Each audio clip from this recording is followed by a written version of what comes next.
四條 A，第四條 A 咧，佢就話嘗試將呢個咁嘅函數變成呢個咁嘅頂點式。咁我哋講過啦，你用呢個配方法就做到噶啦。咁我詳細唔做啦。佢嘅答案就應該係負2括號 x 加1嘅2次加9。你睇你啱唔啱啊？然之後叫你根據呢個圖去描繪翻個 f(x) 嘅圖像，其實唔好難啫。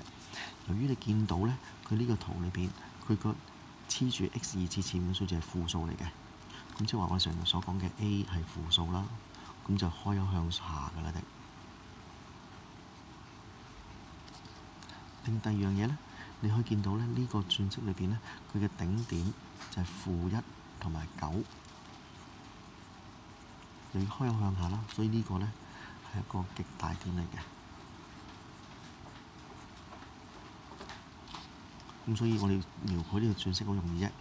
負1 9有冇喺呢個位置啦？負1喺呢個位置，9喺呢個位置，呢一點就極大點。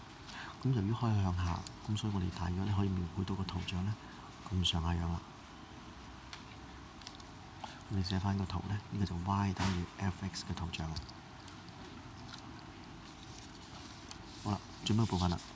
假設咧呢第5條咧，佢話如果佢呢一個咁嘅方程咧係有2個唔同實根嘅話咧，咁點樣先證明到咧？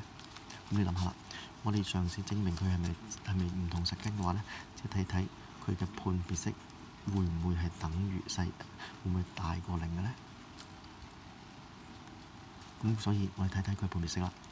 而家佢嗰個判別式咧就黐住 x 前面嘅數字 k 啦，咁所以 k 2次減去4乘1再乘以 k 減3。好啦，執翻靚佢，將個4乘上去啦，減4k，將個-4又乘上-3，變咗12。好啦，咁我點知呢一個判別式會唔會大過0咧？我哋就用一個方法啦，配方法嘗試將佢咧寫翻做我哋嗰個頂點式出嚟先。好啦，配方法就黐住 k 前面數字係-4啦，我哋將個-4除2再攞平方。-4除2係-2啦，-2平方又係4，咁所以我嘗試加個4俾佢，同時減翻4。頭3個有用。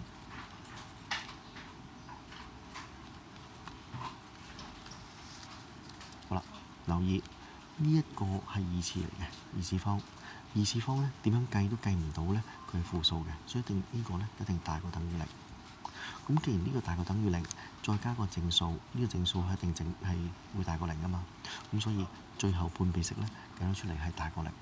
咁既然判別式大過0，所以佢咪有2個唔同嘅根咯。咁所以證明方法咧就係咁簡單嘅啫。